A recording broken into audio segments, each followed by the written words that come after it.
जय शंभूराजे बलिदान मास श्लोक क्रमांक 4।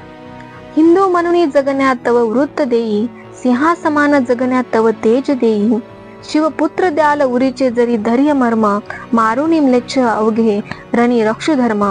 श्लोकाचा अर्थ, शंभूराजे तुम्ही ज्याप्रमाणे हिंदू धर्म जगला व ज्याप्रमाणे तुम्ही हिंदू धर्मासाठी बलिदान दिले, तुमची ही हिंदू धर्माप्रतीची वृत्ती तुम्ही आम्हासही द्या, जेणेकरून आम्हीही देव देश धर्मासाठी तुमच्यासारखे प्रसंगी बलिदानही देऊ। राजे, तुम्ही आपल्या 9 वर्षाच्या कारकिर्दीत शिवछत्रपतींसारख्या सिंहाचे छावे म्हणून ज्या तेजाने ज्या निष्ठाने जगलात, ते तेज पाहून त्या औरंगजेबाचे देखील डोळे दिपले।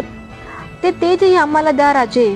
शिवपुत्र नावाचे धैर्य जर प्रत्येक मराठी माणसाच्या उरात सामावले, तर तुम्ही ज्याप्रमाणे मोगम इंग्रज पोर्तुगीज यांसारख्या त्या काळातील म्लेच्छ शत्रूचा नाश केला, त्याचप्रमाणे आजच्या काळातील पाकिस्तान, बांगलादेश, चीन यासारख्या म्लेच्छ शत्रूचा आम्ही सर्वनाश तुमच्या आणि शिवछत्रपतींच्या आशीर्वादाने करू।